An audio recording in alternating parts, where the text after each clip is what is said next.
Bueno, la verdad que la pregunta es muy interesante para hacer esto que es una suerte de recorrido por una trayectoria profesional que es modesta, pero que fue, digamos, vertebral y un eje articulador la categoría género cuando empecé a trabajar con ella. Lo primero que quiero aclarar es ese punto de partida, que como siempre en nuestros recorridos académicos y en la historia en general, nunca es lineal, siempre es muy sinuoso, con idas y vueltas. Y en ese recorrido y en esa revisión que me genera esta pregunta como disparadora, lo primero que tengo que decir es el punto de partida del cual yo salgo en mi formación como profesora y licenciada de historia. Mi punto de partida, chicas, fue precisamente haberme formado, haber ingresado a la universidad en el año 1979 y haberme formado en una universidad de la provincia de Buenos Aires, de relativamente reciente creación como universidad, en donde no había una tradición de una carrera de historia universitaria, sino que era una tradición de una carrera de historia de tipo terciaria, con lo cual eso implica, digo, independientemente, no voy a dar un juicio de valor respecto a la calidad académica, sino que digo, era una carrera que estaba orientada básicamente a la docencia y nunca el horizonte era la investigación, y se sumó a eso una formación en un contexto de dictadura,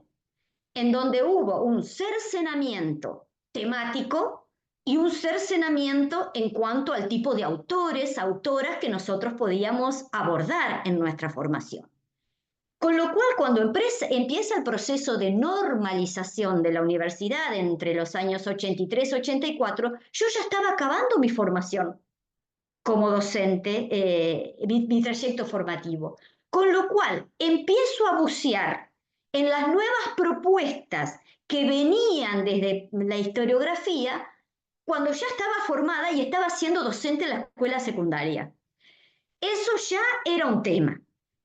Mis primeras aproximaciones no fueron a la categoría género. Mis primeras aproximaciones hacia la historia fue hacia la historia desde las propuestas de Annals, la historia como problema, la historia económica, la historia agraria, la historia social.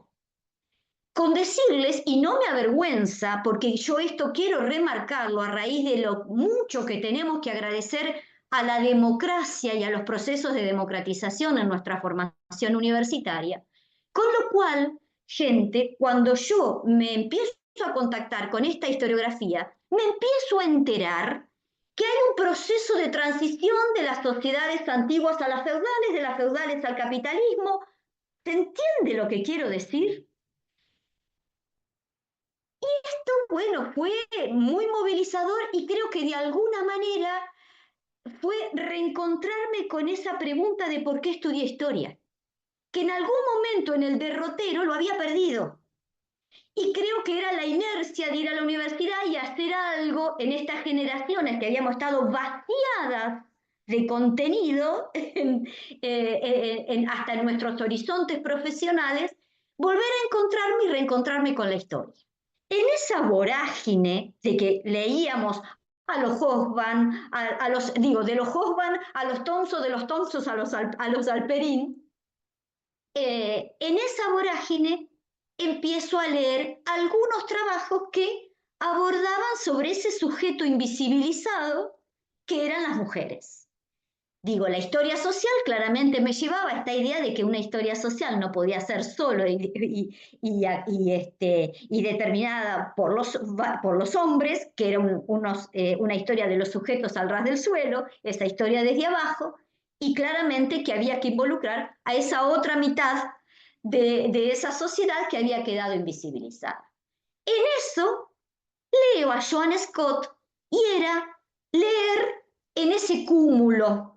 de bibliografía, en ese cúmulo de autores, autoras que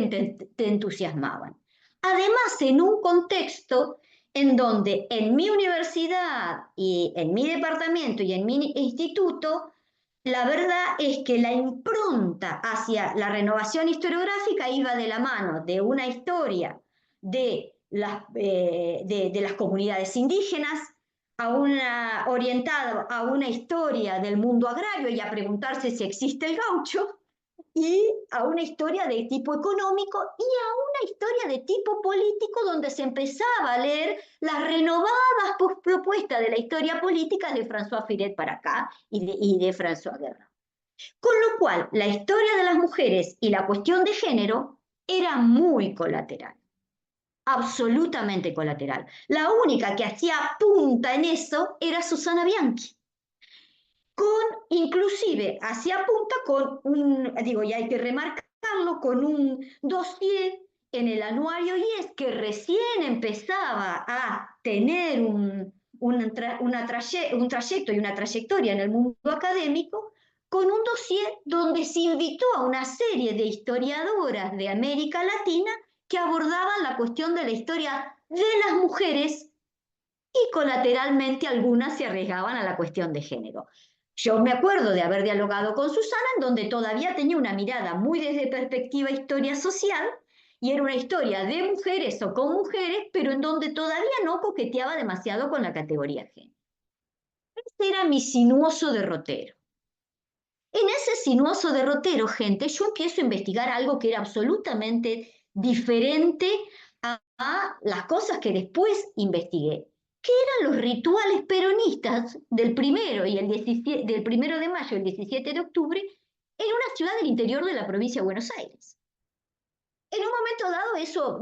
era un poco, venía de colateral con lo que era la propuesta de Plotkin, ¿no? ¿Se acuerdan de Mariano Plotkin sobre Mañana San Perón? Venía por ese derrotero. En un momento dado, yo dando clase en la escuela secundaria, estoy atravesada por todo lo que fue la reforma educativa de los años 90.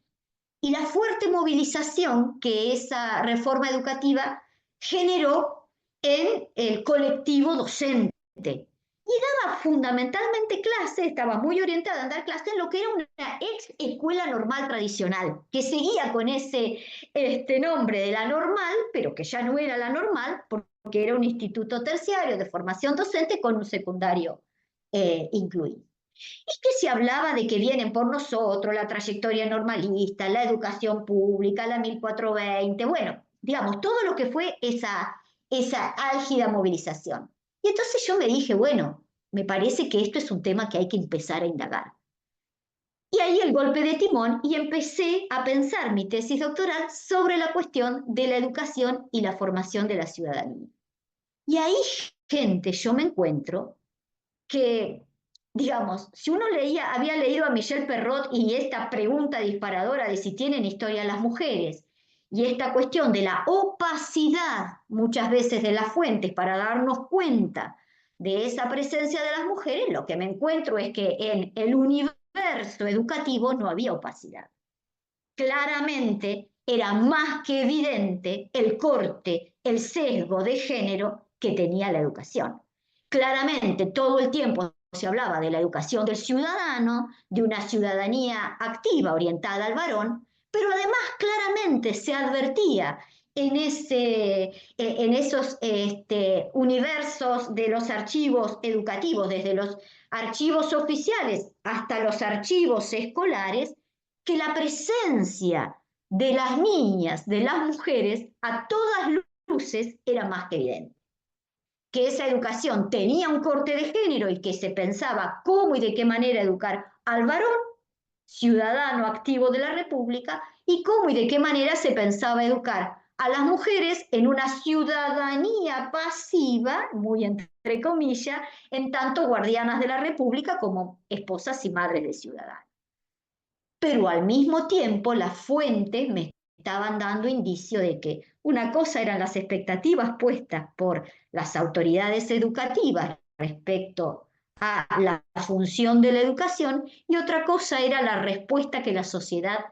hacía con esa educación y concretamente lo que las mujeres hicieron con ese capital cultural y social.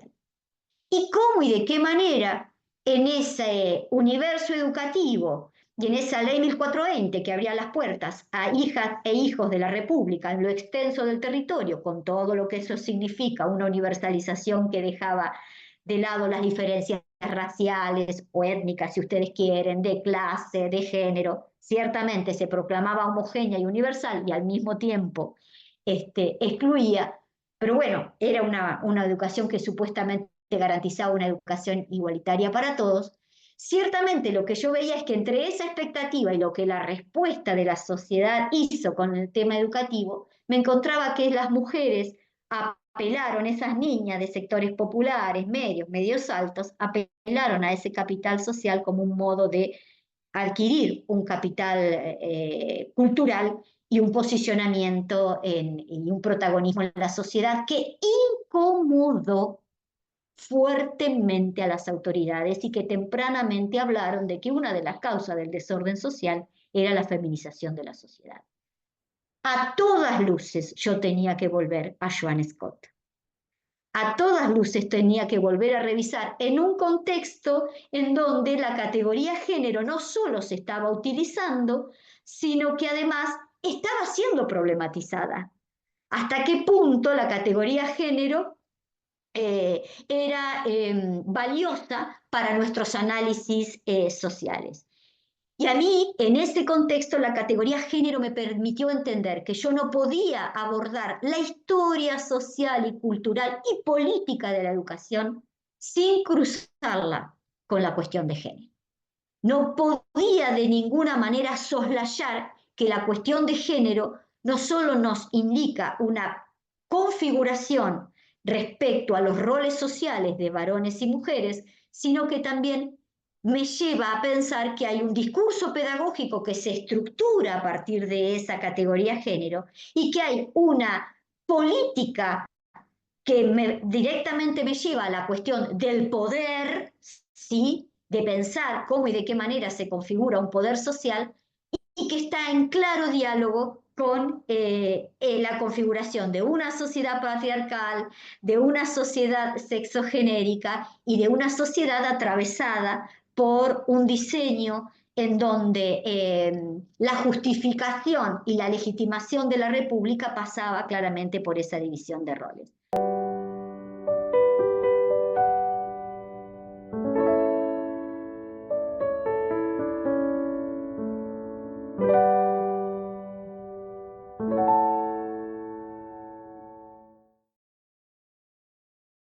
Con lo cual, tardíamente, puedo decir yo, entré a la categoría de género, pero ciertamente nunca la pude abandonar, porque estructuró toda mi investigación, aún en estos recorridos y en estos tramos ya de una adulta mayor con respecto a los estudios sobre y de las mujeres y de género. Así que bueno, fue un poco ese mi recorrido y fue también como último cierre de esta pregunta, de este disparador, gente, decirles, fue también encontrarme con esto de que si en algún momento había leído a Georges Duby y pensar la historia social como síntesis, en algún momento también fue pensar, no podría hablar de una historia social sin abordarla desde una perspectiva de género y de poder pensar en esa historia como totalidad y como síntesis. Así que fue conciliar esas tradiciones historiográficas.